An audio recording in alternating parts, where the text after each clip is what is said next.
Hey guys, welcome back to my channel. I'm Supriya.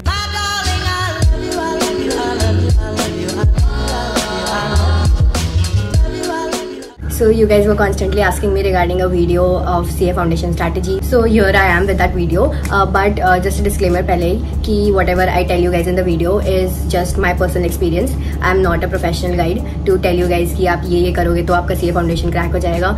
Here it is what strategy I used to crack my CA Foundation exam, or you can just say the study schedule I followed to prepare for my exam. I will also answer some repetitive questions that you guys asked me in the comment sections in the end of the video, so do stay tuned for that. Okay, so I would be dividing this video into 3 parts, like you guys were asking for a 3-month strategy. So it'll be like first month, second month and the third month. So let's start with the first month. Now there must be different kind of people. People who जिन्होंने अपना syllabus start कर दिया है पढ़ना, और कुछ होंगे जिन्होंने बिल्कुल भी अपना पढ़ाई start नहीं किया अभी तक. First, I would be talking about myself, what I was doing when I had like 3 months left for my exam. So according to my timeline, it was like end of the October. उसके बाद I had like 3 months left. तो उस time पे तो I was done with my like 30-40% of my syllabus because I started studying a lot earlier. When my college did not even start, उससे पहले मैंने start कर दिया था topics पढ़ना. जब October end का time था, I was studying those topics जो मैंने पहले नहीं पढ़े थे. So my first step was to understand the concepts well, and along with that I was making notes simultaneously because मेरा ऐसा था कि अगर मैं कोई concept भूल जाती हूँ तो I would not have to go back to the YouTube videos again. Now I had already shared the YouTube channels which I followed for my exam in the previous video which I had put regarding CA Foundation, so you can go and check it out there. So now I only made notes for accountancy and economics while I was learning the subject. I did not make any notes for business law because the study material which you get from ICAI is well written. उसमें अच्छे से all the important things are highlighted. जैसे agreement की ये definition हो गई या ये concept के ये provisions है, they are properly highlighted. It is well aligned, so I used the study material for business law to study. And I had only one strategy to follow for business law, that was to read, learn and write. Business law is a रटने वाला chapter, so until and unless आप उसको learn नहीं करोगे तो नहीं हो पाएगा. So that's how I learned business law, by just reading and writing. Now when it came to maths, I started learning the concepts which were new to me first.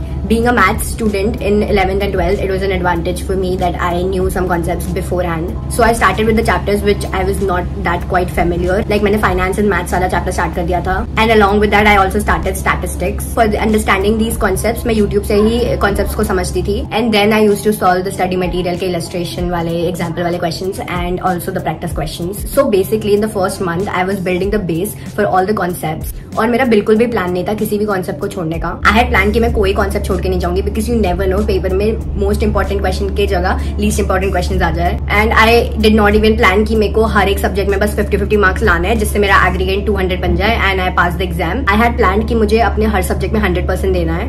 And my attitude was like अगर मैं 100 को M करूंगी तब जाके मेरे 45-50 marks आएंगे. And to be honest that's how your attitude should B.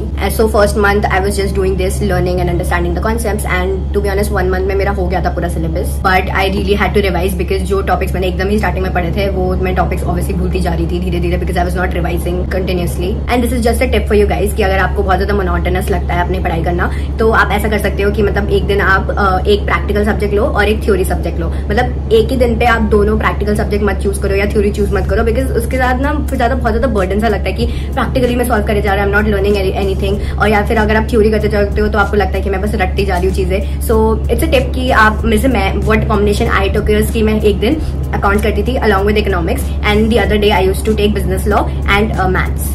Now let's talk about the second month. So for the second month subject wise बात कर लेते हैं. सबसे पहले बिजनेस लॉ. सो बिजनेस लॉ में मैं सच बताऊँ तो मैं सेम चीज ही कर रही थी. मैं बस रीड कर रही थी, मैं उसे याद कर रही थी, मैं उसको रिटर्न प्रैक्टिस कर रही थी. And to be honest it gets so boring कि आप हर एक टॉपिक को 10 बार रीड कर रहे हो और 10 बार उसको लिख रहे हो. But that is what you got to do. Business law is all about memory and that's how you make your memory stronger. मैं ना 12th में भी सेम चीज करती थी. लाइक मेरे पास 12th में BST थी. BST इज ऑल्सो रटने वाला subject and I did not quite like it. But मेरे को पढ़ना तो पड़ता ही था. मैं उसको लर्न करती थी, मैं रिटर्न प्रैक्टिस करती थी. रिटर्न प्रैक्टिस से ही मेरे को चीजें लर्न होती है. मुझे समझ आता है कि ओके क्वेश्चन को कैसे लिखना है, कौन से पॉइंट्स मैं बिल्कुल मिस आउट नहीं कर सकती हूँ. Now then comes accounts. So accounts में I started solving all the illustrations which were given in the study material and also the back exercises question. You must go through all the illustrations जो आपके study material में दे रखे हैं हर एक chapter के because there are high chances कि paper में same illustrations उठ के आ जाते हैं just with the change of figures. So do not skip that. Economics की बात करूँ तो इकोनॉमिक्स के बारे में सब यही बोलते हैं कि डायरेक्ट जो स्टडी मटेरियल के बैक एक्सरसाइजेस में जो एमसीक्यूज होते हैं वो डायरेक्टली उठ के आ जाता है क्वेश्चन पेपर में. So the best you can do is go through all the concepts and back exercises के questions MCQs जरूर लगाओ and उसको एक बार मत लगाओ, उसको 10 बार लगाओ. मैंने उसको legit 10-15 बार लगा लिया था, तो मेरे को वो जो questions है ना, जो MCQs है वो literally रट गए थे कि ओ इसका ये आंसर है, इसका वो आंसर है. लास्ट का मैथ्स, तो I was again solving questions from the module only, back exercises के questions of the topics जो मुझे आते थे to make them more stronger because I could not afford to lose on marks. जो topics मुझे आते थे, जो topics मेरे लिए न्यू थे या मुझे नहीं आते थे, उनमें तो लाइक अगर मेरा 100% नहीं भी है एटलीस्ट मैं उनको तो स्ट्रॉन्ग बनाऊं जो मेरे को आते हैं और उसमें लाइक आई कैन स्कोर 100%. और अगर मेरे कोई भी इलस्ट्रेशन या बैक एक्सरसाइजेस किसी भी टॉपिक के सब्जेक्ट के पूरे हो जाते थे तो I again use to solve them, I again use to repeat them. Then comes the last month, the third month. So the last month में मैंने all the PYQs I solve them and also the important questions. बहुत सारे YouTube channels PYQs and important question solve कराते हैं. They make you solve questions chapter wise also and mixed also. They also tell you important question of the study material, तो वो भी करना बहुत important है. PYQ सॉल्व करना is also very important because you get to know the pattern of the questions जो actual paper में पूछे जाते हैं. Now in the end of the days I made sure that I am not learning anything new जो मैंने बिल्कुल नहीं पढ़ा हुआ. To be honest, जैसे मैंने बोला कि मैंने almost 100% of the syllabus complete कर लिया था, but वो होता है ना कि अगर तुमने पढ़ भी लिया but you have to like constantly revise that कि आपके वो दिमाग में retain रहे. But there were few topics जो मेरे दिमाग में नहीं पल्ले पड़ रहे थे. सो जैसे टॉपिक्स हो गया द फाइनेंस एंड मैथ्स, जो इफेक्टिव रेट है वो सब था, वो बस it was not getting into my head. So वो मेरे नहीं पल्ले पड़ रहा था. तो finance and maths is a big chapter, तो मैंने पूरा नहीं छोड़ा था उसको. स्टार्टिंग का पार्ट जो कंपाउंड इंटरेस्ट होता है, जो सिंपल इंटरेस्ट होता है, वो सब मैंने कर लिया था. बट बाद में जैसे मैंने बोला इफेक्टिव रेट वगैरह वो मैंने छोड़ दिया था. बिकॉज अगर आपको एंड मोमेंट में कुछ नहीं आ रहा है तो इट्स बेटर कि आप उसे छोड़ दो, because you will end up messing up with other topics also. It do creates confusion, so मैंने तो वो छोड़ दिया था. And one more tip for maths is कि जो भी थ्योरी है ना मैथ्स की, do not skip that. It is very important. Theory के बहुत questions आते हैं. It can fetch you a lot of marks. अगर आपका प्रैक्टिकल स्ट्रॉन्ग नहीं है, at least make your theory strong. मैं पूरा थ्योरी करके गई थी एंड जो जैसे कोरिलेशन वगैरह चैप्टर है, ठीक है, उसमें भी कुछ फॉर्मूलाज वगैरह थे, वो भी मुझसे नहीं हो पा रहे थे. मुझे बस नहीं समझ आ रहा था, ठीक है. एंड मैं लिटरली उसको वापस से समझ नहीं पा रही थी, मैं उसको वापस नहीं पढ़ पा रही थी और अब टाइम भी नहीं था, तो मैंने उसके प्रैक्टिकल छोड़ दिया था. बट जो भी उसका थ्योरी क्वेश्चन से आई डिड दैट. तो पेपर में जो भी कोरिलेशन से रिलेटेड जो भी थ्योरी क्वेश्चन आए थे, I was prepared for it and मैं वो करके आई थी. एटलीस्ट अगर प्रैक्टिकल नहीं हो रहा तो at least I can do the theory questions. So that is what I did. So that was pretty much it about the video. Last में I would like to answer some repetitive questions जो मेरे को comment section में आए थे. So the first question is how did you manage your college along with your CA studies.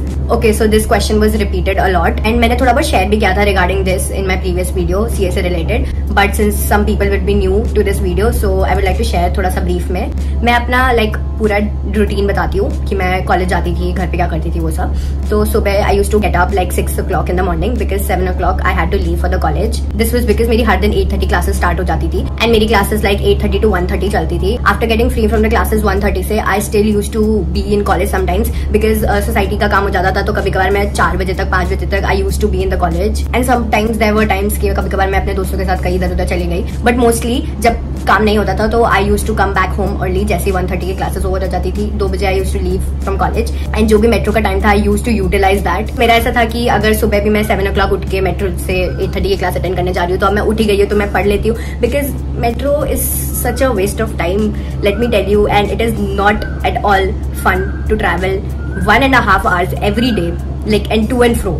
ऐसे भी नहीं कि लाइक सिर्फ 1.5 year total, it is like 3 hours for me now. और उसके बाद जैसे मैं घर पहुंच जाती थी लाइक 3 o'clock 3:30ish, तो उसके बाद I use to just have some lunch. उसके बाद I use to start studying. जैसे 7:30 हो जाते थे तो I use to go down with my friends ऐसे ही थोड़ा बहुत वॉक करने, या फिर I use to go to badminton. कभी कभार बीच में मेरा थोड़ा जिम का भी वो हो गया था तो मैं ये कर लेती थी. उसके बाद घर आके 9 o'clock-ish I use to have my dinner और उसके बाद मैं वापस से पढ़ना स्टार्ट कर देती थी. एंड ये 11:30 12 o'clock last I use to study. उसके बाद I use to sleep. So more और less this was my schedule, but don't take it like in a rigid manner कि मैं यही करती थी exactly, because there were times कि जिस दिन मैंने छुट्टी ले ली अपने कॉलेज से तो पूरे दिन I use to study. There were some times कि कॉलेज से मैं 5 बजे भी नहीं, लाइक कभी कभार 7 बजे निकल रही हूँ, या फिर मुझे कॉलेज का कोई असाइनमेंट बनाना है या फिर कोई प्रोजेक्ट बनाना है तो उसकी वजह से मैं अपना ये CA के लिए नहीं पढ़ पा रही हूँ. तो ऐसे चलता रहता था, थोड़ा बहुत इधर उधर बैलेंस करना पड़ता है. So the next question is आपके पास कोर मैथ्स थी या फिर अप्लाइड मैथ्स थी. मेरे पास कोर मैथ्स थी in my 12th standard. Then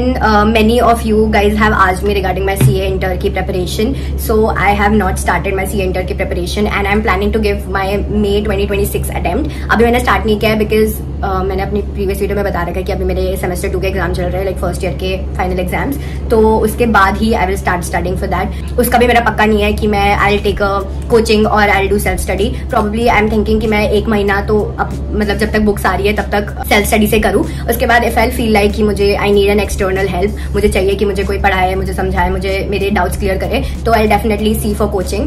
but for now यही प्लान है कि 19 को I will be done with my exams और उसके बाद I will order my books, I will figure it out and I will definitely keep you guys updated. So that was pretty much it for this video. I hope this video was helpful for you guys, and till then I will see you guys super soon in my next video. Bye.